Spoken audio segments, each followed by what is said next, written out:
Welcome back to IGHQ. You can call me COMM, and in today's APEX video, we're going over all you need to know at the surface for the changes to come in the next season of the game, Season 22 Shockwave, this one launching August 6th, and arguably bringing with it a much needed shock to the games. I'm excited to see how this all plays out, and of course with the recent Battle Pass debacle, now is kind of the time where you need it to work out.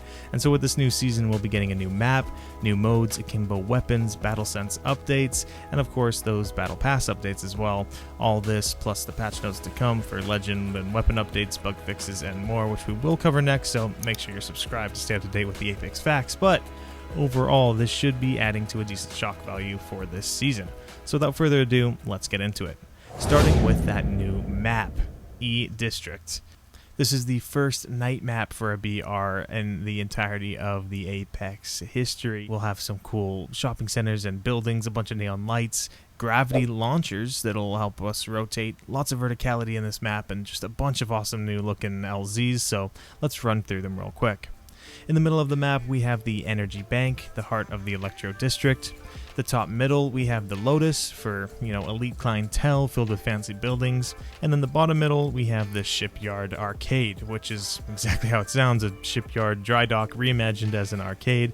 This one I definitely have my eye on, it looks fun. So, in the northwest section of the map, we do have Boardwalk, home to the most popular nightclub on the map, and known for its stunning ocean views. It may be the smallest LZ, but we'll always have some high-tier loot there. We also have City Hall, which looks pretty fun, and then lastly we have the Resort. Moving on to the northeast section though of the map, we have the Electro Dam, the power plant to the city, Galeria, a luxury shopping center, and Heights, a contemporary living area with a King of the Hill style building for the loot.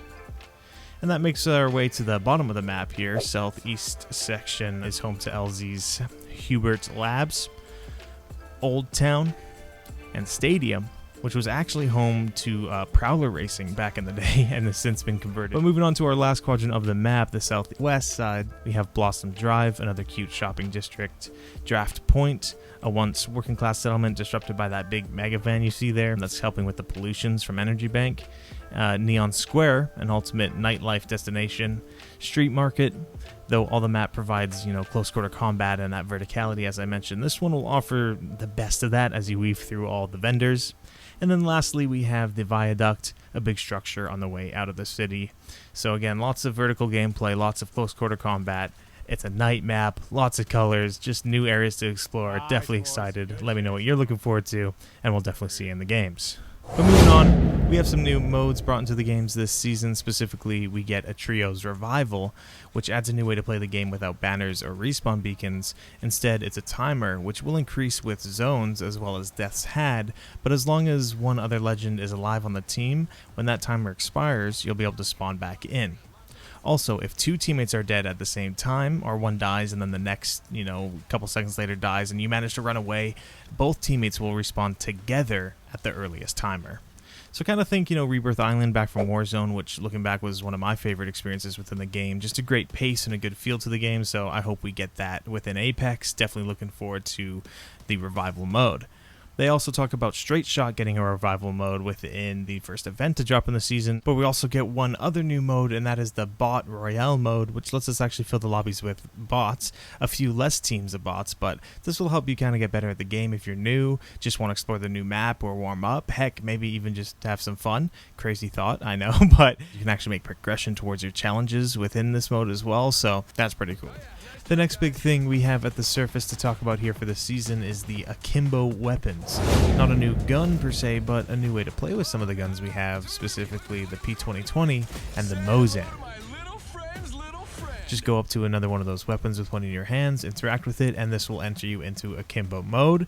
This will have an auto fire feature as well as increased rate of fire when having two in your hands, and the attachments that you have on your first one will mirror that onto your second one. So again, that should be a lot of fun. We've joked about it in the past, having AKIMBO weapons within APEX, and now we're getting to do that, but that does move us on. We also then have an update to the Battle Sense feature, allowing us to see health bars and an enemy highlight when dealing damage / in the line of sight and within range of them. This will be nice for everyone, calling out one shot when they have any broken shields. So seeing these highlights and health bars will actually, help us in not only knowing our advantages in the fight, but also help making better callouts for our teammates. Now we'll see some recon and other legend changes that have adapted because of this change, again in the patch notes to come, but as for now, we'll move on to our last service item, and that is of course, like any season, a fresh battle pass. This will of course have the 2 pass system that we've kind of talked about, and they've reverted the ability to buy the passes with in-game earned currency, so that's good there. And then they actually also added a welcome pass to Legends, helping them learn some fundamentals and earn some rewards as well, which is pretty cool. That does, however, wrap up all we need to know for the surface changes to come to the game, most notably, again, the new map, which is super exciting, looks amazing, the new modes, Bot Royale, and the revival modes, of course, the AKIMBO Weapons, Battle Sense updates, and more, so let me know what you're looking forward to, and as always, I just appreciate you for being here. So thanks for watching, remember all the links are down below. If you enjoyed the video, please leave it a like and subscribe for those future APEX updates. Have a great season, stay safe, stay gaming, and I'll see you in the next one. Comms out.